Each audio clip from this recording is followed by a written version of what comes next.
Hi hello నమస్తే అండి. ఈరోజు కర్రీ వచ్చేసి మనం బెండకాయ పులుసు పెట్టుకుని ఆమ్లెట్ వేసుకుందాం. దానికోసం ముందుగా 4 ఉల్లిపాయలు తీసుకుని నీట్గా కట్ చేసి పెట్టుకుందాం. ఉల్లిపాయలు బెండకాయలు కూడా తీసుకుని కడిగేసుకుని ముక్కలుగా కట్ చేసి పెట్టుకున్నాను. పచ్చిమిరపకాయలు కూడా ఒక 5 పచ్చిమిరపకాయలు పొడవుగా చీరుకుని పెట్టుకున్నాను. ఇప్పుడు గ్యాస్ ఆన్ చేసుకుని గ్యాస్ మీద బాండీ పెట్టుకుని దాంట్లో ఉల్లిపాయలు ఆయిల్ వేసుకుని ఉల్లిపాయలు నీట్గా వేగేటట్టు ఫ్రై చేసుకోవాలండి. అవి బాగా ఫ్రై అవ్వాలి. ఉల్లిపాయలు ఫ్రై అయిపోయినాయి కదండి. 2 టమాటాలు వేసుకున్నాను. నేనైతే బెండకాయ కర్రీలో టమాటాలు వేసుకున్న, పచ్చిరేలు కానీ వెండ్రేలు కానీ వేసుకున్న చాలా బాగుంటుంది. నేనైతే నాన్ వెజ్ దీంట్లో యాడ్ చేయట్లేదు, విడిగా ఆమ్లెట్ వేద్దామని. ఇప్పుడు టమాటాలు వేసుకుని కొంచెం పసుపు వేసుకుని టమాటాలు మెత్తగా అయ్యే వరకు ఫ్రై చేసుకోవాలి. ఇప్పుడు టమాటాలు ఫ్రై అయిపోయినాయి కదండి. ఇప్పుడు బెండకాయ ముక్కలు కూడా వేసుకుని ఫ్రై చేసుకోవాలండి. బెండకాయ ముక్కలు ఫ్రై అవుతున్నాయి కదండి. నేనైతే అది వేసుకున్నానండి, మామిడికాయ కూడా వేసుకున్నాను. నాకు మామిడికాయలు అంటే ఇష్టం అనేసి ఆ పులుసులో కొంచెం ముక్కలు కట్ చేసి వేసాను. ఇప్పుడు రెడీ అయిపోయింది కదా, బెండకాయ ముక్కలు ఫ్రై అయినాయి కదండి.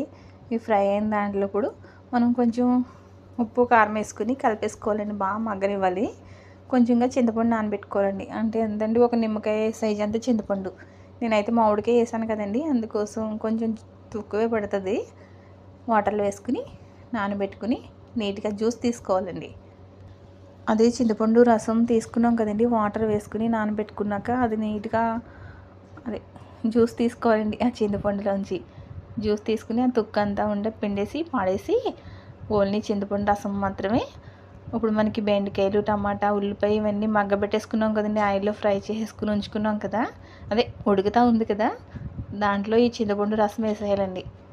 చింతపండు వాటర్ వేసేసి బాగా ఉడకనివ్వాలండి. అలా ఉడకనివ్వాలండి. అలా ఉడికాక కొంచెం దగ్గరికి అయ్యాక దాంట్లో కరివేపాకు, కొత్తిమీర వేసుకోవాలండి. అప్పుడు మనకి ఎంతో టేస్టీ అయిన బెండకాయ పులుసు రెడీ అయిపోయినట్టే అండి. అయితే ఇప్పుడు మనం ఆమ్లెట్ వేసుకుందాం. ఆమ్లెట్ వేసుకోవడానికి ఒక ఉల్లిపాయ తీసుకున్నాను, చిన్న చిన్న ముక్కలుగా కట్ చేసుకున్నానండి. ఒక పచ్చిమిరపకాయ కూడా తీసుకుని చిన్న చిన్న ముక్కల కింద కట్ చేసుకున్నాను. అలాగే ఒక చిన్న టమాటా తీసుకున్నాను. నేనైతే పెద్ద టమాటాలోనే హాఫ్ తీసుకున్నాను. అది కూడా చిన్న చిన్న ముక్కల కింద కట్ చేసుకున్నాను. దీంట్లోనే ఉప్పు కారం వేసి బాగా మెత్తగా కలుపుకున్నానండి. ఈ ఉల్లిపాయలు టమాటా ఇవన్నీ మెత్తగా అయ్యేటట్టు కొంచెం ఉప్పు కారం వేసి బాగా కలిపేసుకున్నాను. ఓన్లీ ఉల్లిపాయలు మాత్రమే. ఇప్పుడు తర్వాత మనకి ఉల్లిపాయలు మెత్తగా అన్నీ కలిపేసుకున్నాను కదా, ఉప్పు కారం పెట్టి 2 గుడ్లు కొట్టి ఈ ఉల్లిపాయలు కలుపుకున్న దాంట్లో వేస్తున్నాను. వేసి బాగా బీట్ చేసుకోవాలండి. ఇప్పుడు గుడ్డు వేసుకున్నాం కదండి, 2 గుడ్లు వేసుకున్నాం కదా, బాగా బీట్ చేసుకోవాలండి. మొత్తం అంతా ఈ ఉప్పు కారం ఉల్లిపాయలు పచ్చిమిరపకాయలు ఇవన్నీ వేసేసుకున్నాం కదా, బాగా కలుపుకోవాలండి. ఎంత కలుపుకుంటే అంత స్మూత్గా ఉంటుంది ఆమ్లెట్. నేనైతే ఇలా స్పూన్తో కలుపుతూ ఉన్నాను. ఇప్పుడు మనకి ఆమ్లెట్కి వేసుకోవడానికి బ్యాటర్ అంతా రెడీ చేసుకున్నాం కదండి. ఇప్పుడు గ్యాస్ ఆన్ చేసుకుని పాన్ పెట్టుకోవాలి. పాన్ పెట్టుకుని పాన్ చాలా బాగా వీట్గా అయితేనే మనకి అట్టు చాలా ఎర్రగా బాగుంటుందండి. అందుకోసం బాగా వీట్ చేస్తున్నాను. వీట్ చేసి దీంట్లో ఒక స్పూన్ ఆయిల్ వేస్తున్నానండి. ఆయిల్ వేసి ఇప్పుడు మనం కలుపుకున్న ఆమ్లెట్ బ్యాటర్ ఉంది కదా, అది వేసేసేయాలండి. అది ఇప్పుడు మనం అట్టు వేసేసాక సిమ్లో పెట్టి మూత పెట్టాలి. అలా అయితే మొత్తం అంతా మనకి వెజిటేబుల్స్ కూడా వేసాం కదా, అవన్నీ బాగా ఉడుకుతాయి. చూడండి ఎంత కలర్ఫుల్గా ఉంది కదా, అందుకోసమే టమాటా పచ్చిమిరపకాయలు ఇలా వేస్తూ ఉంటాను. కొంచెం తినడానికి ఇష్టపడతాం కదండి కొంచెం కలర్ఫుల్గా ఉంటే, అందుకోసం ఇలా వేసాను. ఇప్పుడు మనకి సిమ్లో పెట్టి మూత వేసాం కదండి, మనకు నీట్గా 1 సైడ్ కాలింది. నెక్స్ట్ తిప్పేసుకుందాం. ఇప్పుడు మనకి ఈ సైడ్ కూడా వేగిపోయింది కదండి.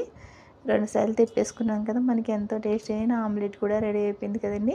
ఈ బెండకాయ పులుసులోకి ఆమ్లెట్ అయితే చాలా ఎక్సలెంట్గా ఉంటుందండి, చాలా బాగుంటుంది. ఈ సైడ్ కూడా బాగా రోస్ట్ చేసుకోవాలండి. 2 సైడ్లు కూడా మనకు రెడీ అయిపోయింది. కానీ చూడండి ఎంత నీట్గా కనిపిస్తున్నాయో పచ్చిమిరపకాయలు టమాటాలు ఇవన్నీ. ఇప్పుడు రెడీ అయిపోయింది కదండి. ఇప్పుడు ఆమ్లెట్ ఉట్టదే కూడా ఇలా తినేసి టీ టైంలో కూడా తినొచ్చు ఆమ్లెట్. లేదనుకుంటే మనకు ఈ బెండకాయ పులుసులోకి బాగుంటుందండి. బెండకాయ పులుసు ఆమ్లెట్ వేడివేడి అన్నాల్లోకి చాలా బాగుంటుందండి. ఒకసారి ట్రై చేయండి. ఎంతో టేస్టీ అయిన ఆమ్లెట్ బెండకాయ పులుసు రెడీ అయిపోయిందండి. థ్యాంక్ యూ అండి. Thank you all. అది క్లిక్ చేయండి. అది క్లిక్ చేసిన వెంటనే మీకు బెల్ ఐకాన్ అనేది వస్తుంది. అది క్లిక్ చేయండి. తర్వాత ఆల్ అనే